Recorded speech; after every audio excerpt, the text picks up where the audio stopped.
معزز حاضرین گرامی، بلا کسی تمہید کے آغاز کرنا چاہوں گا اپنی بات کا۔ اللہ تبارک و تعالیٰ نے جن حقوق کو ہم پر لازم کیا ہے، جس طرح اللہ کے حقوق ہیں اسی طریقے سے نبی کریم صلی اللہ علیہ وسلم کے ان کے امتیوں پر چند حقوق بنتے ہیں۔ وہ حقوق کیا ہیں؟ بہت لمبی تفصیل ہے، کوشش کروں گا مختصر طور پر چند باتیں آپ کے سامنے رکھوں۔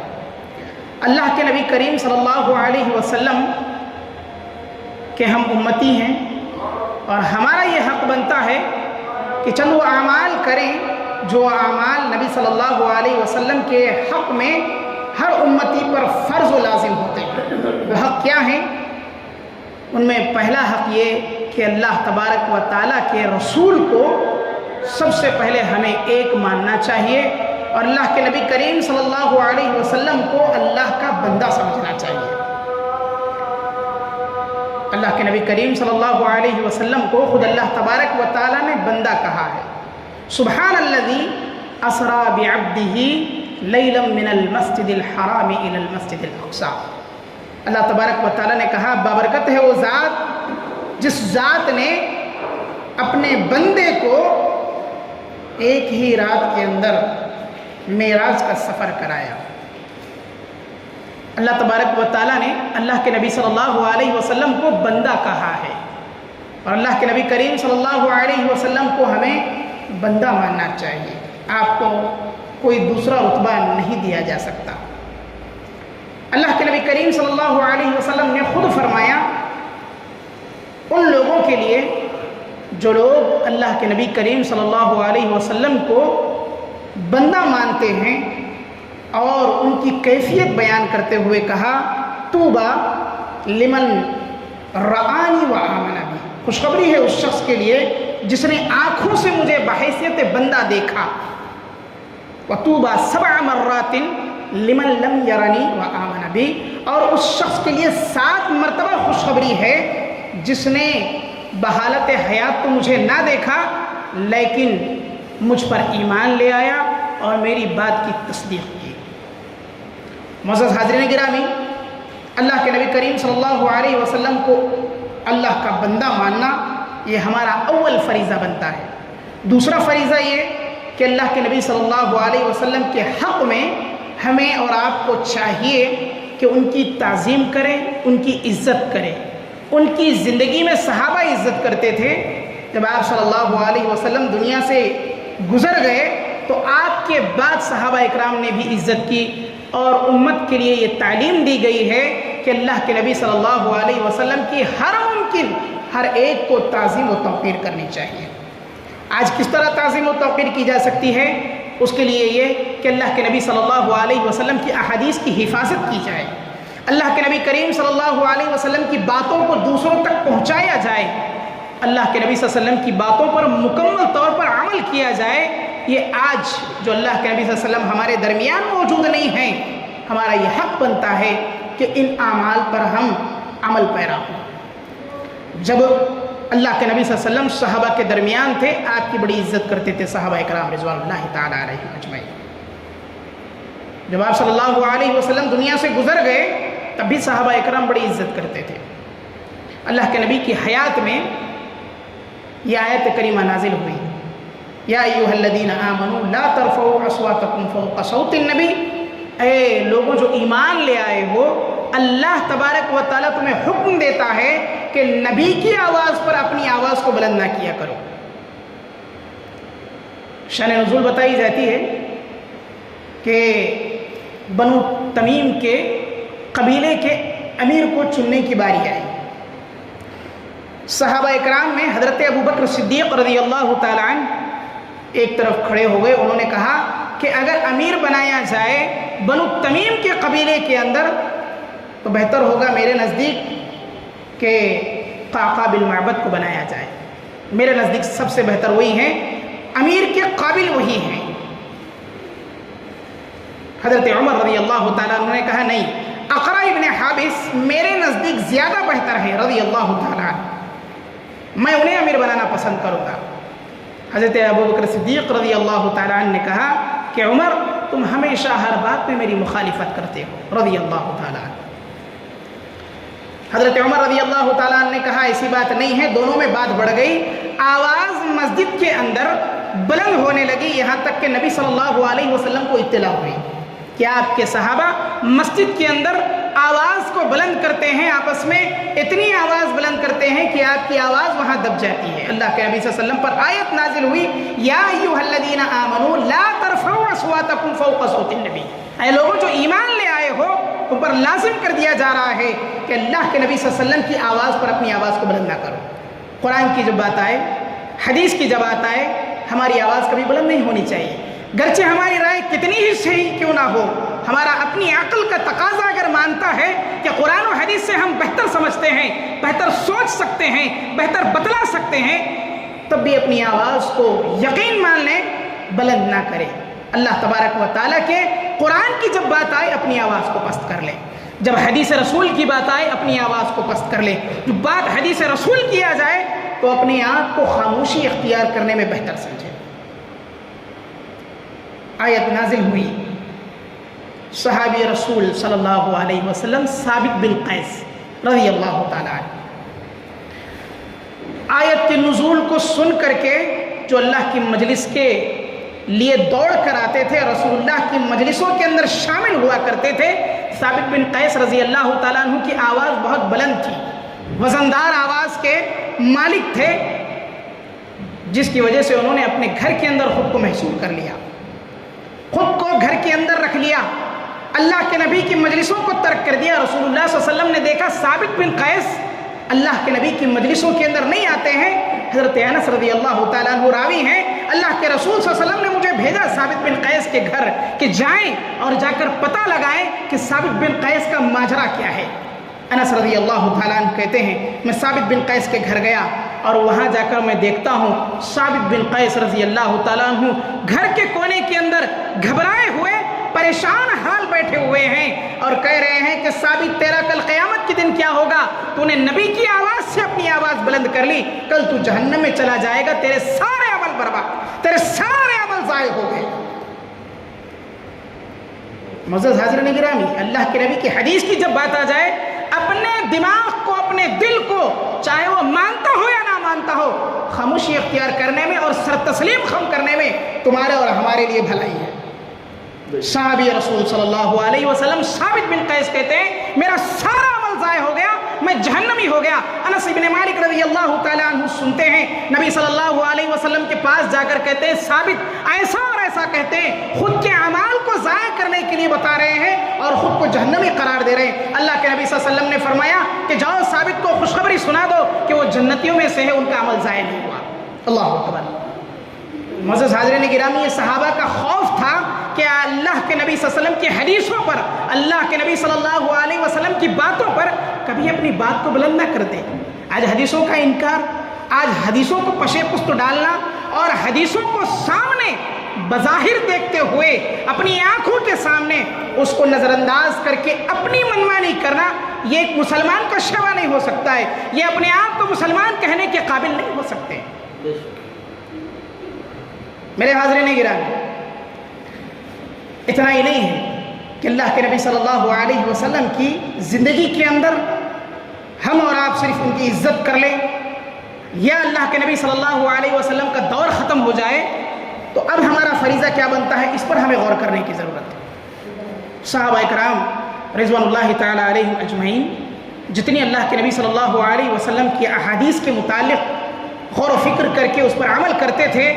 اور اس کے ساتھ ہی ساتھ نبی صلی اللہ علیہ وسلم سے اطاعت و محبت کا اتنا ہی درجہ رکھتے تھے،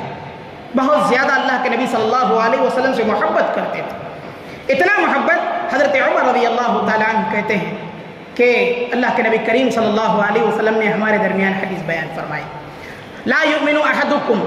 حتی اکون احب الیہ من والدہ وولدہ والناس اجمعین۔ شان نزول کچھ یوں، حضرت عمر رضی اللہ تعالیٰ عنہ اللہ کے نبی کے پاس موجود ہیں، کہتے ہیں اللہ کے نبی صلی اللہ علیہ وسلم آپ میری جان کے علاوہ تمام چیزوں سے مجھے محبوب ہیں، پسند ہیں، میں آپ سے بے انتہا محبت کرتا ہوں سوائے اپنی جان کو چھوڑ کر کے، کیونکہ میں اپنی جان کو عزیز سمجھتا ہوں آپ سے زیادہ۔ اللہ کے نبی کریم صلی اللہ علیہ وسلم نے کہا اے عمر تمہارا ایمان مکمل نہیں ہوا،